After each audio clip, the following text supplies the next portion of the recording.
어느 공동체이든 왕따를 시키는 사람이 있을 수도 있고 왕따를 당하는 사람이 있을 수도 있습니다. 당신은 왕따를 시켜본 경험이 있나요? 만약 그리스도인으로서 당신이 왕따를 시켜본 경험이 있다면 왕따를 당하신 예수님을 바라보면서 철저하게 회개해야 합니다. 지금 왕따를 당하는 분이 계신가요? 왕따를 당하신 예수님을 바라보면서 그 왕따를 넉넉히 이겨내야 합니다. 아멘. 별로 좋은 단어는 아니죠. 왕따라는 단어 자체가 뭐 독버섯이란 내용까지 나왔으니까 좋은 건 아닙니다. 독버섯 먹으면 사람이 죽습니다. 겉은 화려해서 독버섯을 보면은 다 그렇게 맛있을 것 같고 또 먹음직스러워요. 그런데 결국은 먹으면 그 안에 독으로 인하여 사람이 죽게 되는 그런 것이 독버섯이라 그러는데, 이처럼 우리도 사회 가운데 왕따로 인해서 많은 어려움을 당하는 사람들이 있어서 그들을 치료하고 치료해도 치료가 되지 않는 그런 어려움 상황들을 우리가 보게 되는데, 이 시간도 우리는 왕따가 아닌 모두가 사랑할 수 있는 귀한 나라를 세우는 저와 여러분들에게 소원합니다. 성경에는 왕따 당하신 예수님만 있는 것이 아니라 요셉의 생애를 살펴봐도 예수님의 생애와 비슷하게 가족들로부터 왕따를 당했잖아요. 그래서 아버지는 늦둥이를 해서 그를 사랑해주고 채색 옷을 지어 입혔다고 했습니다. 그런데 아버지의 사랑을 받았지만 형제들의 미움을 받았잖아요. 한편으로는 사랑받기도 했지만 한편으로는 미움을 받았어요. 그렇기 때문에 형제들은 그를 팔아 넘겨버렸죠. 결국은 그는 이제 넘겨진 상태에서 하나님이 그와 함께 계심으로, 하나님이 어디를 가든지 그를 도우심으로 그가 있는 곳이 복되셨잖아요. 복되게 하셨잖아요. 이처럼 우리 모두는 하나님과 나와 함께하는 것을 꼭 믿으시고, 오늘 말씀의 주된 내용은 바로 왕따를 이기자는 겁니다. 꼭 믿으시고 축원합니다. 아멘. 또한 다윗처럼 우리가 세상 살아가면서 형제와 아버지로부터도 관심이 없이 살았습니다. 다윗은요, 하나님이 그를 세워서 기름 붓기 전에까지는요, 형제들로부터도 그리고 아버지로부터 별 관심 없이 살았어요. 8명이나 되니까 형제 8명 중에서 말째가 바로 다윗이거든요. 다윗은 우리 이 사도행전 22장 23절에 기록된 말씀을 통해서 보면 하나님이 그를 13장 23절에 보면 하나님이 그를 마음에 두시고 하나님이 그를 통해서 그 뜻을 이루시라고 하시는 것처럼 하나님은 그를 마음에 흡족해 하셨어요. 그런데 보세요. 우리 창세 기록된 우리 사무엘상 기록된 말씀을 통해서 보면 하나님께서 이제 사울을 세우시고 사울을 하나님이 버리실 때 하나님께 또 다른 왕을 세우시려고 하실 때 이세 가정을 사무엘을 보내세요. 거기 8명의 아들이 있는데 7째까지는 그 사무엘 앞에 다 섰습니다.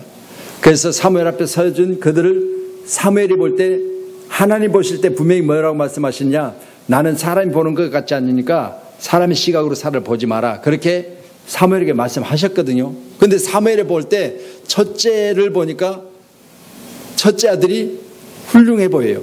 인물도 좋아 보여요. 그러니까 이가 그인가 싶어서 기름 불릴 때 하나님 노 해가지고 7째까지 노하셨어요. 그리고 아들 다 여기까지냐라고 이세에게 물어봤을 때 아니요, 말째가 있는데 그는 양을 치고 있나이다, 그렇게 이야기했을 때 그를 데려오기까지 나는 음식도 먹지 않겠다, 그를 데려와라, 그렇게 말하고 그를 데려오니까 하나님이 그를 기뻐하시면서 그에게 기름을 부으라 라고 말씀하세요. 이처럼 형제요 그리고 아버지 이세까지도 별 관심이 없었던 다윗, 하나님은 그를 기뻐하셔서 왕으로 삼으시고 그를 통해서 하나님은 모든 주변의 나라를 다 모여 전쟁을 통해서 이기게 하셨어요. 결국은 왕이 되어져서 다윗은 주변의 많은 국가들이 두려움의 대상이 되고 왕으로서 높은 지위와 가지고 있는 모든 재물과 또 하나님이 그를 통해서 축복하신 모든 것들을 하나님께 감사하며 많은 시를 지었죠. 이 시간 우리 모두도 이처럼 하나님의 붙들림 바 되어져서 하나님의 사람으로 정말 우리 마음속에 있는 그 감사가 여러분에게 시로 지어질 수 있는 축복이 있기를 소원합니다. 아멘. 왕따 현장에 십자가 예수님을 주목하라.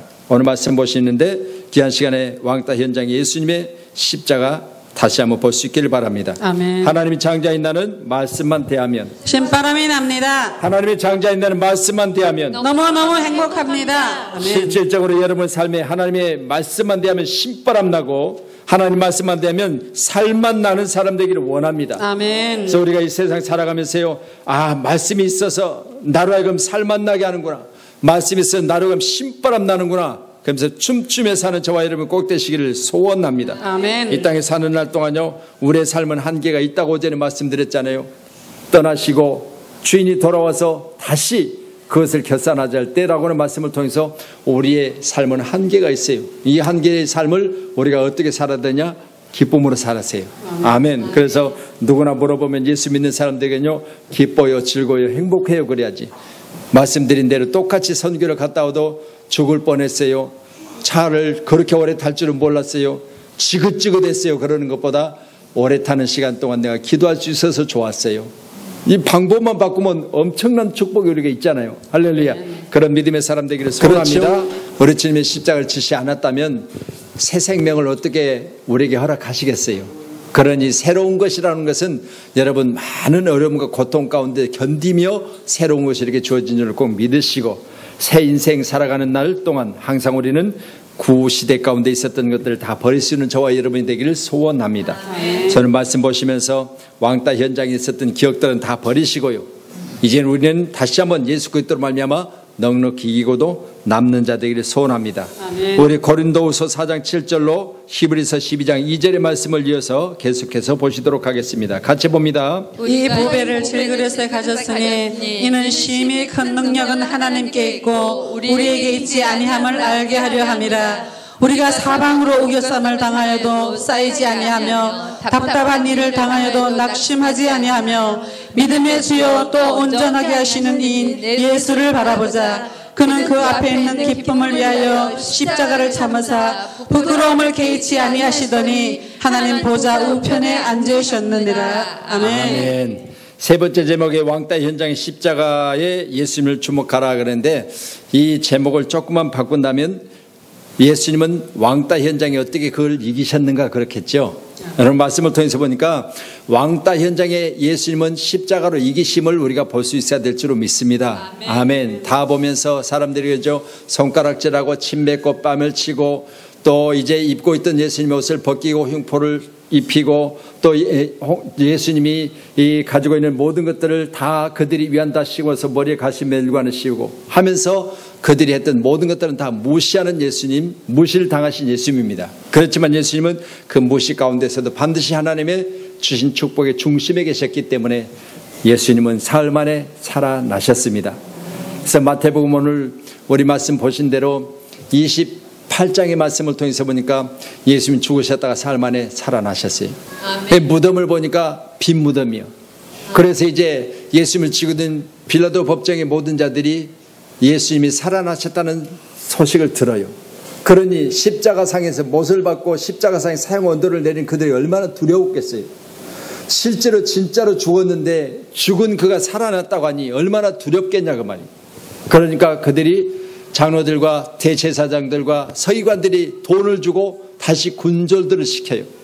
너희들이 가서 너희들이 지킬 때 그 지켰던 그 문이 열려지고 거기에 묻혔던 예수님이 시체가 없다 하니 이제 너희들은 뭐라고 이야기를 소문을 퍼뜨려야 되느냐? 내가 너희들의 돈을 줄 테니까 너희들은 혹시라도 빈 무덤에 대해서 이야기하거든 모른다고 해라. 돈을 받고 그들이 그렇게 이야기를 해요. 이 소문이 많은 사람에게 퍼졌더라 그래요. 여러분 보세요. 이제 헛소문이 퍼지기 시작하죠. 무슨 소문? 예수님은 못 살아났다는 거예요. 살아나지 않으셨다는 내용을 소문을 퍼뜨리라는 거예요. 그 소문을 뭘로 퍼뜨리냐? 돈을 주고 퍼뜨리는 거예요. 여러분 예수님 살아나셨어요. 그거 믿으시고요. 우리 귀한 시간 우리 모두는 예수님이 살아나셨습니다. 아멘. 여러분 마음속에도 예수님이 살아계시길 좀 축원합니다. 아멘. 누가 뭐라 해도 어떻게 사람이 죽으면 살아. 그러면서 이제 살아난 그 환경공의 일부는 지금 두려워하고 있잖아요. 예수님이 안 살아야 되는데 예수님이 살아나 버린 거예요. 그러니까 군졸들에게 돈을 주면서 빈무덤에 있었던 예수님은 산 것이 아니라고, 그 시체를 누가 훔쳐가 버렸다고 그렇게 모함을 하는 거예요. 훔쳐가 버렸다고 해라. 살아난 게 아니라 훔쳐가 버렸다 해라. 그렇게 마태복음 28장에 기록되어 있어요. 여러분 우리 모두는 예수님이 살아나셨습니다. 그거 믿으시고 여러분의 삶에 지금부터 훨씬 더 아름답게 살아나시기를 저희 축복합니다. 아멘. 그래서 우리는 오늘 말씀 보면서 우리가 이 보배를 질그릇에 가졌으니 바로 우리 주님이십니다. 우리 주님은 내 안에 계십니다. 질그시라고 했습니다. 토기장이 하나님께서 우리를 빚으실 때 우리를 어떻게 빚으셨어요? 내 안에 예수 담으려고 빚으셨어요. 믿어지시죠? 여러분, 우리는 그릇입니다. 그럼 우리 안에 예수 담으려고 우리를 지으셨던 거예요. 그러니까 내 안에 예수님 계심을 꼭 믿으시고요. 나를 토기장이 되신 하나님께서 질그릇으로 나를 만드셨던, 진흙으로 나를 만드셨던, 뭘로 만드셨던 간에 내 안에는 예수님이 계세요. 믿으시면서 우리를 예수 담으려고 만드신 하나님의 그릇이라. 그래서 사도 바울을 가리켜 우리 기록된 사도행전 9장의 말씀 보니까 나의 택한 그릇이라 그래요. 여러분, 우리는 택하신 하나님의 그릇입니다. 꼭 믿으시면서 그릇으로 여러분 정말 아름답게 쓰임받는 저와 여러분이 되어야 될 줄로 믿습니다. 아멘. 그러니 예수님 어떻게 이기셨느냐? 우리가 사방으로 우겨쌈을 당해도 쌓이지 않냐며 답답한 일을 당해도 낙심하지 않냐며 라고 이겼어요. 우리 귀한 세월이 모두도 어떤 우겨쌈이 있다 할지라도 물질이 나를 우겨싸고 어떤 상황이 온다 할지라도 쌈을 당하지 말며 답답한 일을 당해도 낙심하지 말자는 겁니다. 아멘. 그래서 건강이 여러분을 싸고 또 물질이 여러분을 싸고 여러 가지 환경이 여러분을 쌀지라도 우리는 기도하면서 거기서 벗어나 버리는 축복의 사람이기를 소원합니다. 아멘. 아멘. 자, 우리 고린도후서 4장 7절로 8절 말씀에부터 시작. 고린도후서 4장 7절 8절 말씀에 따르면 믿음의 사람들은 질그릇 안에 무엇을 소유하고 있나요? 보배를 소유하고 있습니다. 보배이신 예수님을 담은 질그릇은 비록 약하지만 무엇을 소유하고 있나요? 심히 큰 하나님의 능력을 소유하고 있습니다. 심히 큰 하나님의 능력인 예수 그리스도 안에 있는 우리들은 왕따를 당할 때 어떻게 해야 하나요? 사방으로 우겨쌈을 당해도 쌓이지 않아야 합니다. 당신은 사방으로 우겨쌈을 당하는 왕따 속에서도 쌓이지 않을 수 있나요? 아멘, 아멘. 답답한 일을 당하여도 낙심하지 않을 수 있나요? 아멘, 아멘. 히브리서 12장 2절에 따르면 우리가 주목해야 할 분은 누구인가요? 예수 그리스도이십니다. 예수 그리스도는 어떤 분이신가요? 믿음의 주가 되십니다. 예수님은 무엇을 바라보셨나요? 그 앞에 있는 기쁨을 바라보셨습니다. 예수님의 십자가에는 무엇이 따라왔나요? 부끄러움과 수치가 함께했습니다. 예수님은 부끄러움과 수치를 어떻게 처리했나요? 개의치 아니하셨습니다. 어떻게 그것이 가능했을까요? 부활의 기쁨을 미리 보셨기 때문입니다. 당신은 그 누구도 왕따를 시켜서는 안 된다고 생각하나요? 아멘, 아멘. 앞으로도 그 누구도 왕따시키지 않기로 결단할 수 있나요? 아멘, 아멘. 당신은 지금 왕따를 넉넉히 이길 것을 약속할 수 있나요? 아멘, 아멘, 아멘. 아멘. 할렐루야. 예수 담은 그릇 여러분 항상 잊지 마세요. 내 안에 예수님이 계시다. 나는 예수님의 사람이다. 그러니 아무리 우리가 우겨쌈을 당해도 우리는 낙심할 필요가 없고 아무리 어려운 환경을 당해도 예수님 나의 주님이신데 이대로 버려두겠느냐, 그런 마음을 가지고 소망 중에 기도하는 저와 여러분이 될 줄 믿습니다. 반드시 이깁니다. 아멘. 승리합니다. 이 나라를 통해서 세계를 정복하게 하실 줄로 믿습니다. 그래서 내가 늘 광고 말씀드리고 늘 권면하는 것은요, 이 나라 전쟁 없습니다. 하나님이 전쟁의 주인이십니다. 하나님은 전쟁을 주관하고 계십니다. 그렇기 때문에 전쟁이 있다 할지라도 하나님 우레를 바라시면 어지러워서 저들이 서로 치고받고 싸우다가 전쟁은 끝날 겁니다. 반드시 하나님 역사하십니다. 뭐하면 하나님이 우리를 통해서 기도하게 하시니까, 우리가 선교하니까, 우리가 복음을 전하니까 하나님 우리를 쓰실 줄로 믿습니다. 꼭 믿으시고요. 그냥 앉아있으니까 하나님 돕더라, 그런 내용은 없어요. 가만히 앉아있었는데 하나님 나를 도왔어요. 여러분, 그건요 말도 안 되는 소리요. 뭔가 했어요. 꼭 믿으시고요. 누군가 날 위해서 기도했을 겁니다. 그래서 하나님 우리를 도우셨다는 그런 기막힌 간증이 여러분 가운데 있기를 소원합니다. 아멘. 아멘.